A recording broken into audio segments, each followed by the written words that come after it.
여러분 안녕하세요. 따뜻한 대체의학 건강 멘토 정원경입니다. 오늘은 청소년들이 비타민 D를 영양제로 먹어야 하는 세 가지 이유에 대해서 한번 이야기해 보도록 하겠습니다. 이 이야기는 홍해걸 박사가 자신의 유튜브를 통해서 방송한 내용을 바탕으로 하였습니다. 2018년 6월 14일 홍해걸 박사는 자신의 유튜브에서 청소년들이 비타민 D를 영양제로 먹어야 하는 세 가지 이유에 대해서 얘기를 했습니다. 그러니까 우리나라 1950년대, 60년대는 굉장히 살기가 어려웠잖아요. 그래서 10대 사망 원인 중 1위가 결핵이었습니다. 그러니까 결핵균이 지금도 어딘지 이렇게 곳곳에 이렇게 있을 수 있다라는 거죠. 그래서 우리도 모르는 사이에 결핵균에 감염이 될 수 있다라는 거죠. 그러니까 이제 결핵 이제 지금 우리 5, 60대들 같은 경우에는 이제 그 50% 이상이 우리도 모르지만 우리도 이제 가서 결핵이 있는지 없는지 검사를 해보면 이제 잠복 결핵을 갖고 있을 수 있다라는 거예요. 그러니까 50대 이상은 50% 이상이 우리가 모를 뿐이지 우리가 잠복 결핵을 가질 수 있다라는 거죠. 그런데 이 결핵균이 B형 간염 바이러스처럼 우리 몸에 막 우리가 이제 면역력이 떨어지면 B형 간염 바이러스 보균자들이 건강할 때는 항바이러스제를 먹지 않아요. 그러니까 이 만약에 이제 본인들이 막 피곤해가지고 과로해서 바이러스가 활성화가 돼가지고 간세포를 파괴해서 GOT, GPT 수치가 올라가면 그때 이제 항바이러스제를 먹는 거지. 그렇지 않고 GOT, GPT 수치가 안정이 되고 뭐 이제 그 바이러스가 이제 우리 몸에 있어도 우리한테 해를 끼치지 않고 그냥 우리하고 공생하는 관계면은 그냥 이제 그 복균자로 그냥 살아가는 거거든요. 죽을 때까지 쭉 복균자로 살아가는 거예요.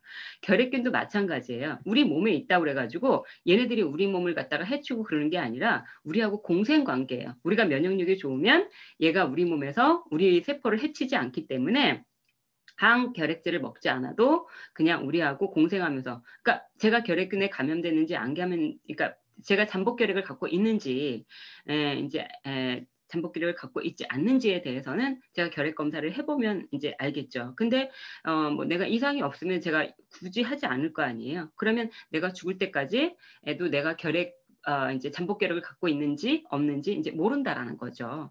그렇다고 이제 그 B형 간염 바이러스 이제 건강한 보균자들이 그 항바이러스제를 먹는다 그래서 그 B형 간염 바이러스가 없어지는 게 아니에요. 그렇듯이 결핵균도 마찬가지예요. 결핵균도 우리 몸에 이제 잠복결핵을 제가 갖고 있잖아요. 근데 제가 항결핵제를 먹는다 그래서 그 결핵균이 우리 몸에서 없어지는 것이 아니고 그냥 우리랑 살아가는 거예요. 그러니까 청소년들이 이제 그 5, 60년대에는 영양이 부족했죠. 굉장히 못 살았어요. 먹을 게 없었으니까 영양이 부족했고, 그 다음에 이제 그 환경이 굉장히 안 좋았어요. 굉장히 지저분했죠. 왜냐면 못 살았으니까. 옛날에 이제 저희가 자랄 때만 해도 이제 화장실이 재래식 화장실이었어요. 똥이 있고 막 구데기도 있고 이런 재래식 화장실이었거든요.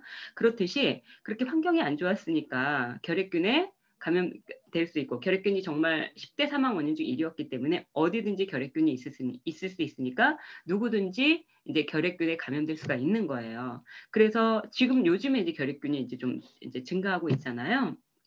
이제 청소년들도 잠복결핵이 있을 수가 있는데 이 아이들에게 꼭 그 항결핵제를 갖다가 6개월에서 9개월 정도 먹어야 되는데 이 결핵균이 없어지는 것도 아닌데 이게 약품이기 때문에 부작용이 있을 수 있는데 아이들에게 이 결핵제를 꼭 먹여야 하느냐 이거에 대해서 홍익걸 박사님이 뭐라고 얘기했냐면 그러면 아이들에게 그 항결핵제를 먹이는 것보다는 우리 영양제를 먹여서 비타민 D라는 영양제를 먹여서 아이들의 면역력을 키우고 근골격계를 단단하게 해주면서 우울증을 예방할 수 있게 해주면 어떨까? 그래서 이제 세 가지 이유에 대해서 얘기를 했어요.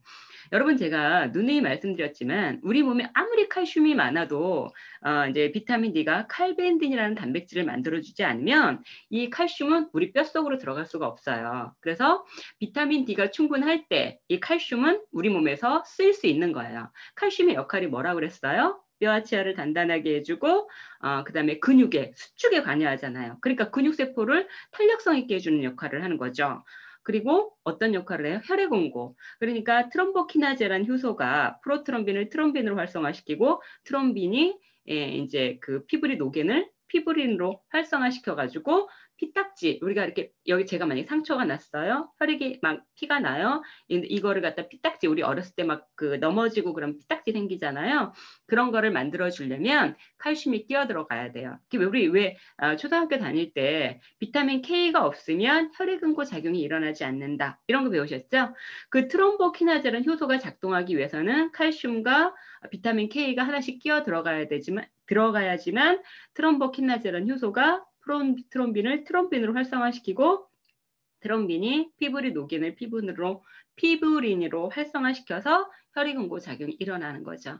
그리고 이렇게 신경세포가 굉장히 길잖아요. 1m짜리도 있어요. 우리 신경세포는 자극을 받아들이고 자극을 전달하고 이런 역할을 하는 거잖아요. 우리 아들이 엄마라고 부르면 그 자극을 이제 신경세포체에 이제 그 수상돌기가 받아들여서 축삭돌기를 통해서 축삭돌기 말단에서 칼슘이 유입돼야지만 신경 전달 물질인 아세틸콜린이라든가 세로토닌이라든가 도파민이라든가 이런 신경 전달 물질을 쭉 분비할 수가 있어요. 칼슘이 작으면 아세틸콜린이라든가 세로토닌이라든가 도파민이라는 신경 전달 물질이 원활하게 분비되지 못하기 때문에 기억력 감퇴, 치매 뭐 이런 게 일어날 수 있는 거죠. 이런 파킨슨이라든가 손의 위축증이라든가 이런 다발성 경화증도 일어날 수 있습니다. 그래서 비타민 D가 굉장히 중요하고 비타민 D가 중요한 이유는 얘네들이 유전자를 조절한다는 얘기를 제가 누누이 했어요. 그러니까 우리 세포에는 DNA, 이중 나선형이라는 DNA라는 얘기를 많이 들어보셨을 거예요. 이 DNA가 고장 날 수 있어요. 그러니까 예를 들면 암세포의 특징은 암세포를 기하급수적으로 증가시키는 것이고 또 다른 곳으로 전이를 시키는 거잖아요. 근데 이 비타민 D가 암세포의 증식을 촉진시키는 유전자인 P21, P27 유전자는 억제하면서 암세포의 괴사를 촉진시키는 유전자를 활성화시키기 때문에 암을 예방하고 치료하는 역할을 한다라고 제가 전 시간에도 누누이 얘기를 했거든요. 그래서 우리가 골다공증, 뼈에 구멍이 송송 나는 골다공증이라든가 뼈가 이렇게 휘는 구루병 같은 거 이런 게 걸리지 않으려면 비타민 D가 충분해야지만 비타민 D가 칼슘과 인을 1대1로 해가지고 우리 뼛속으로 넣어줘서 뼈와 치아를 단단하게 해주고 그 다음에 근육 속에 넣어서 근육의 단백질들을 많이 만들어서 근육을 탄력성 있게 해줘서 요통이라든가 뭐 요즘에 아이들 디스크도 많잖아요. 디스크라든가 또 이제 어깨 견통이라든가 이런 거를 예방할 수가 있고요. 혈액순환을 원활하게 해주죠. 왜? 근육이 수축 이완을 할 때 혈관들이 정맥혈은 동맥처럼 밀어주는 힘이 없잖아요. 그래서 우리가 걸으면 이제 그 정맥 혈액이 근육이 수축 이완 하면서 어떻게 돼요? 다시 신장으로 돌아오기 때문에 근육이 굉장히 중요한 거거든요. 그래서 그 이제 뼈와 이제 치아를 단단하게 해주면서 근육을 탄력성 있게 해줘서 근골격계 질환을 예방할 수가 있어요. 그다음에 두 번째로 이제 면역력을 향상시킨다. 여러분 제가 배종문 교수가 저번에 이제 그 잠복결핵 활성화 억제를 위해서 청소년들에게 비타민 D를 보충제로 투여를 하자 이런 이제 그 내용을 제가 찍었어요 영상으로. 거기서 배종문 교수가 뭐라고 그랬냐면 제주대학교 예방의학과 교수예요. 이분이 뭐라고 하셨냐면 이제 대식세포라든가 NK 세포는 뭐예요? 면역이라는 건 뭐예요? 내 것이 아닌 것에 대한 거부 반응이에요. 세균이나 바이러스가 들어왔을 때 이게 내 게 아니니까 너 나가 내 거 아니야 라고 어떻게 돼요? NK세포나 이제 그 대식세포는 식균 작용을 하죠. 세균이나 바이러스가 들어오면 딱 물어가지고 걔네들을 이렇게 제거해주는 이제 식균 작용으로 녹여가지고 노폐물을 배출해주는 그런 역할을 하거든요. 근데 이때 칼슘이 충분하면 얘네들이 힘이 빵빵해가지고 걔네들 들어오면 너 내 거 아니잖아. 그러면서 확 해가지고 녹여줘요. 그런데 칼슘이 충분하지 않으면 그게 녹지 않아요. 얘네들이 용해되지 않으면서 B형간염 바이러스나 결핵균처럼 그냥 우리하고 공생을 하게 되는 거예요. 그렇기 때문에 어떻게 돼요? 우리가 비타민들을 충분히 공급해주면 칼슘이 우리가 이제 먹는 음식에 있잖아요. 여러 가지 뭐 치즈에도 있고 뭐 시금치에도 있고 뭐 이렇게 있잖아요. 그러면 우리가 그걸 먹어주면 이제 그렇게 칼슘들을 갖다가 이제 그 대식세포라든가 NK세포가 먹고 힘이 빵빵해져서 이제 세균이나 바이러스가 들어오면 그걸 다 잡아서 제거해 준다는 얘기죠. 그게 면역력을 향상시켜주는 역할을 하고요. 세 번째는 청소년 10대 자살률 1위가 바로 자살입니다. 근데 이제 우울증으로 인한 자살이거든요, 아이들이. 왜냐하면 아이들이 공부를 잘해야 되고 막 이런 거잖아요. 굉장히 우리나라는 입시 경쟁이 치열하잖아요. 공부 잘해야 되고 좋은 대학 가야 되고 아이들이 스트레스가 많잖아요. 막 1등 해야 되고. 그러다 보니까 그리고 이제 운동은 안 하고 앉아서 공부만 하고 이러다 보니까 어떻게 돼요? 신경 전달 물질인 세로토닌이 제대로 분비되지 않으니까 아이들이 우울증에 걸릴 수가 있고 이게 또 저녁에 멜라토닌으로 전환되지 않으니까 불면증 같은 게 생길 수가 있거든요. 그래서 이 그 비타민들을 충분히 공급해주면 제가 그랬죠. 아침에 눈을 딱 떠서 해가 딱 뜨면 세로토닌이 분비가 되고 이게 또 이제 얘네들이 전혀 다른 호르몬이 아니라 저녁이 되면 그러니까 깜깜해지면 세로토닌이 멜라토닌으로 전화되면서 우리를 안정하고 편안하게 만들어주면서 잠을 자게 하죠. 그렇기 때문에 이 신경전달 물질 분비, 세로토닌 분비가 원활해지기 때문에 우울증을 예방해서 청소년 자살을 줄일 수가 있다. 그래서 이제 홍해걸 박사가 자신의 유튜브를 통해서 만약에 아이들이 잠복결핵을 갖고 있다면 항결핵제를 먹이면 아이들이 그 약에 있는 그런 독성 성분으로 인해서 건강이 나빠질 수 있으니까 우리 아이들에게 비타민D를 영양제로 공급해서 근골격계 질환을 예방하고 면역력을 향상시켜서 요즘 바이러스라든가 이런 게 굉장히 이제 코로나 바이러스 때문에 문제잖아요. 그래서 이제 이런 바이러스 감염에도 좀 근데 그런 논문들 굉장히 많아요. 비타민 D에 대한 논문이 굉장히 많은데 요즘에 제가 이제 그 어저께도 저 올렸지만 코로나 바이러스, 그러니까 비타민 D가 코로나 바이러스, 이제 비타민 D가 결핍이라는 것은 20나노그램 이하일 때 결핍되면 코로나 바이러스 감염 위험률이 54% 높아진다라는 제가 영상을 찍었습니다. 이게 연합뉴스에서 이제 그 보도한 내용이거든요. 세계적인 그 비타민 D 연구의 권위자인 마이크 홀릭 박사가 한 얘기예요. 미국 매사추세츠 보스턴대 교수시죠. 이분이 이제 그 논문을 발표한 것을 이제 그 연합뉴스에서 보도한 것을 제가 이제 얘기를 한 거죠. 그렇기 때문에 면역력을 향상시켜서 아이들이 세균이나 바이러스 그 감염으로부터 안전했으면 좋겠고요.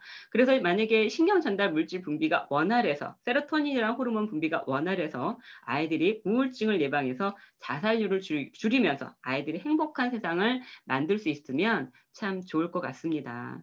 여러분, 우리나라 한국 국민 영양조사에 따르면 참 심각하거든요. 왜냐하면 우리나라 같은 경우에는 위도가 35도이기 때문에 굉장히 높아요. 그러다 보니까 비타민 D가 이제 위도가 낮은 나라에 비해서는 굉장히 적게 우리 몸에 흡수가 돼서 겨울철인 11월 달부터 4월 달까지는 전혀 비타민 D가 생성되지 않습니다. 해가 있어도.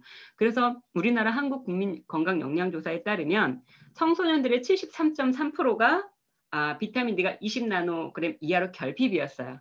심각하죠. 그리고 겨울철에는 90% 이상이 10나노그램 이하였어요. 여러분 10나노그램 이하라는 거는 아주 그 꼬부랑 할머니들이 그 골다공증이 생길 수 있는 막 70대 막 이런 할머니들이 생길 수 있는 그런 수치예요. 우리나라를 짊어진 우리 아이들이 비타민 D 수치가 10나노그램 이하라는 거는 참 문제가 심각한 겁니다, 여러분. 그러니까 비타민 D를 따로 검사하지 않기 때문에 여러분 비타민 D의 중요성을 모르시는데요. 정말 비타민 D는 여러 가지 질병을 예방할 수 있는 이유가 얘네들이 우리의 유전자를 조절해주기 때문입니다. 여러분, 저도 아이를 키우고 있는데 우리 아이들이 건강하고 행복하게 자라는 게 이 부모 마음이잖아요. 저희 아이들이 좀 건강하고 행복하게 자랄 수 있는 그런 마음에서 엄마의 입장에서 한번 오늘은 이 방송을 한번 이제 찍어 보았습니다. 여러분 지금까지 제 이야기를 들어주셔서 감사합니다. 지금까지 따뜻한 대체의학 건강 멘토 정은경이었습니다.